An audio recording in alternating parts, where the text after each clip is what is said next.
آپ کو اس سبق سے ملے گا، اس سبق میں دیکھنے کو ملے گا اس جیسا حوصلہ، اس جیسی برداشت، اس جیسا صبر آپ کو کسی دوسرے شخص میں نہیں ملے گا۔ جو ظلم اس سوسائٹی نے، اس معاشرے نے آپ صلی اللہ علیہ وسلم پہ ڈھایا، وہ کس طرح کا ظلم تھا، وہ اس سبق کی ڈیٹیل میں آپ لوگ جب جاؤ گے خود پتہ چل جائے گا۔ لیکن اس سارے ظلم کے باوجود جو برداشت آپ صلی اللہ علیہ وسلم میں تھی، جو حوصلہ آپ صلی اللہ علیہ وسلم میں تھا، اس جیسے حوصلے کی مثال آپ کو کہیں بھی نہیں ملے گی۔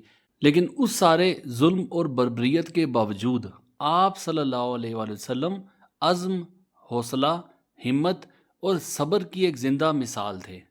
Number 2، a time of great difficulty. یہ وہ وقت ہے جب آپ صلی اللہ علیہ وسلم سخت مشکلات کے دور میں گرے ہوئے ہیں۔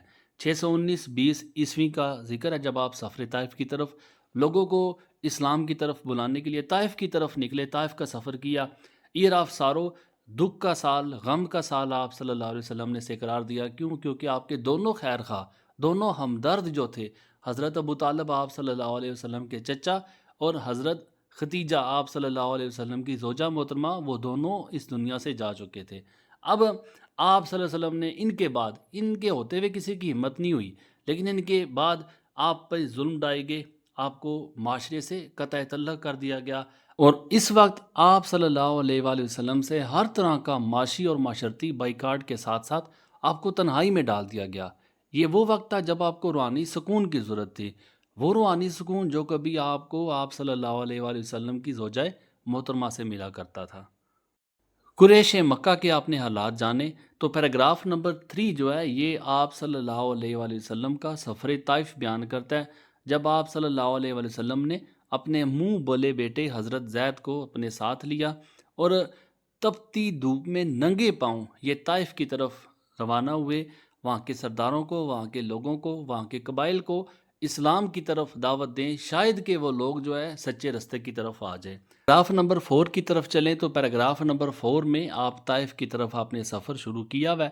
وہاں پہ بنو ثقیف کے نام سے ایک قبیلہ ہے، اس قبیلے کے 3 بڑے سردار ہیں۔ طائف کے لوگوں کے بارے میں بھی آپ کو بتا دوں، اس کا مکہ کے ساتھ کمپیریزن کر دوں، مکہ جو ہے ایک تپتی دھوپ والا گرم ترین شہر ہے اور اس کے آس پاس علاقے بھی گرم ترین ہیں، جبکہ طائف پہ خدا تعالیٰ کی خاص رحمت تھی کہ یہ علاقہ سرد تھا اور اس علاقے میں ہریالی بھی زیادہ تھی۔ اس ہریالی نے اور اس سردی نے ان لوگوں کو مغرور بنا دیا تھا، ان میں غرور اور تکبر زیادہ آ چکا تھا، ان کے سرداروں میں اور زیادہ تکبر ہوگا۔ تو آپ صلی اللہ علیہ وآلہ وسلم جو بنو ثقیف قبیلہ تھا، اس کے 3 بڑے سردار تھے، سب سے پہلے ان بڑے سرداروں کے پاس گئے کہ ان کو اسلام کی طرف دعوت دیں۔ جب سردار اسلام کی طرف راغب ہو جائیں گے تو آٹومیٹیکلی باقی ساری عوام بھی اسلام کی طرف آ جائے گی۔ یہ تینوں سردار آپس میں بھائی بھی ہیں اور غرور اور تکبر ان میں کوٹ کوٹ کے بھرا ہوا ہے۔ جب آپ صلی اللہ علیہ وآلہ وسلم نے ان کو دعوت اسلام دی ہے تو پہلا جو بھائی ہے بڑے غرور اور تکبر کے ساتھ بولتا ہے کہ اگر اللہ تعالیٰ نے آپ جیسے شخص کو رسول بنا کے بھیجا ہے تو میں خانہ کعبہ کے سامنے جا کے اپنی داڑھی منڈوا دوں گا۔ یہ اس کا غرور اس کی بات سے جھلک رہا تھا۔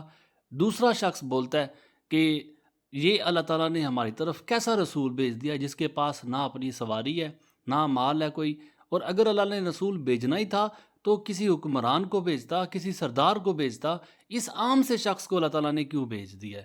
یہ تیسرے سردار کا یہ کہنا تھا کہ آپ اگر واقعہ اللہ تعالیٰ کے رسول ہیں تو آپ کو مسترد کرنا، آپ کو انکار کرنا واقعہ ایک خطرناک بات ہے، لیکن اگر آپ جھوٹ بول رہے ہیں نعوذ باللہ تو پھر میری جھوٹے سے کوئی لگتی نہیں ہے۔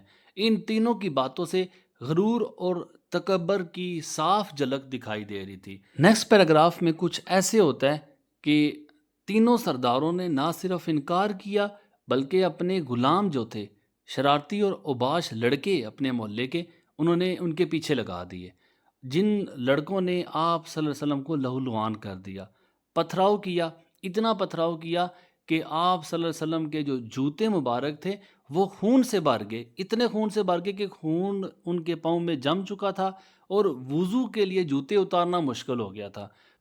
ایک موقع ایسا بھی آیا تھا کہ آپ صلی اللہ علیہ وسلم بے ہوش ہو چکے تھے، آپ کے جو منہ بولے بیٹے حضرت زید بن حارث جو تھے انہوں نے آپ کو کندھے میں اٹھا کے آگے کا سفر طے کیا اور ایک باغ میں آپ نے پناہ لی۔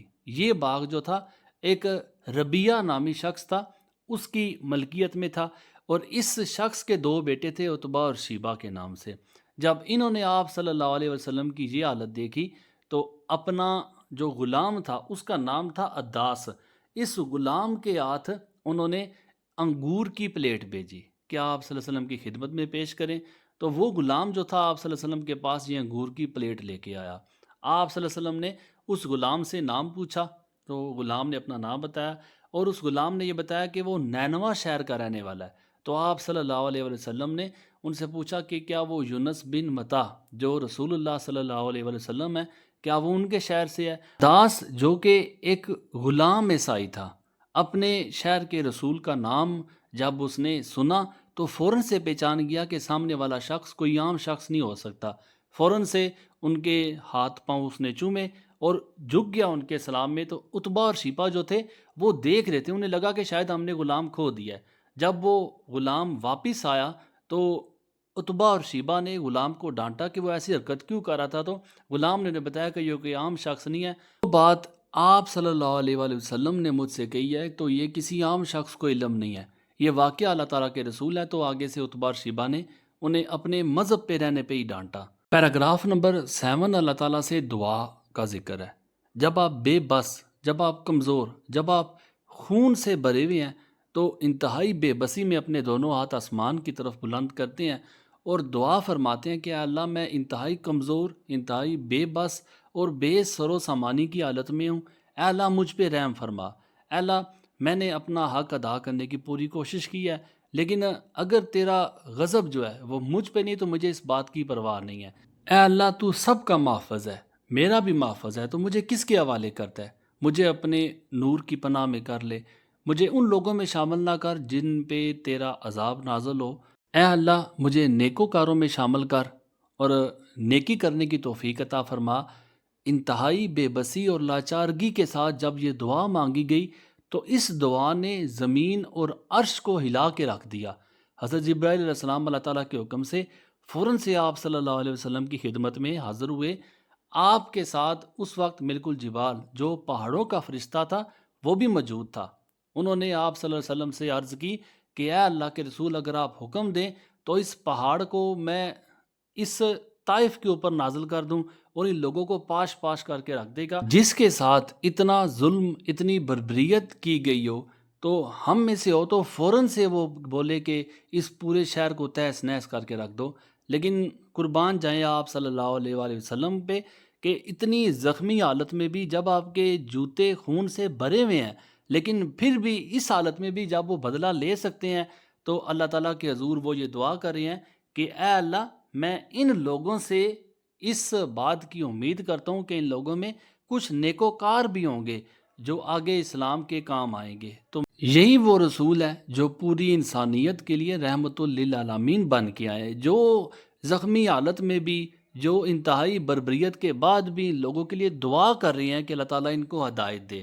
پیراگراف نمبر 9 اس لیسن کا لاسٹ پیراگراف ہے جس میں بتایا جاتا ہے کہ طائف کے لوگوں پہ جو آسمانی برکتیں اور رحمتیں نازل ہونی تھی، ان رحمتوں اور برکتوں سے طائف کے لوگ تو محروم رہ گئے، لیکن ان سے بھرپور فائدہ اٹھایا تو کس نے 3 سال کے بعد آپ صلی اللہ علیہ وآلہ وسلم کی مدینہ کی طرف جو ہجرت تھی وہ ایک کامیاب ہجرت تھی، اور یہی مکہ کے لوگ، یہی طائف کے لوگ جو آپ کے جانی دشمن ہوا کرتے تھے۔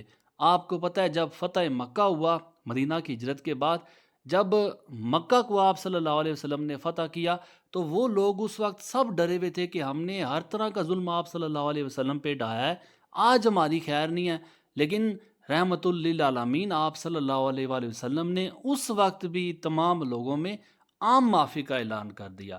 ایسے تھے ہمارے رسول صلی اللہ علیہ وآلہ وسلم۔ امید ہے یونٹ نمبر 1 سفر طائف آپ سب کو بہت اچھے سے سمجھ آیا ہوگا۔ اللہ تعالیٰ ہم سب کو آپ صلی اللہ علیہ وآلہ وسلم کے نقش قدم پہ چلنے کی توفیق عطا فرمائے۔ دعا میں یاد رکھیے گا، اللہ تعالیٰ آپ سب کا حامی ناصر ہو۔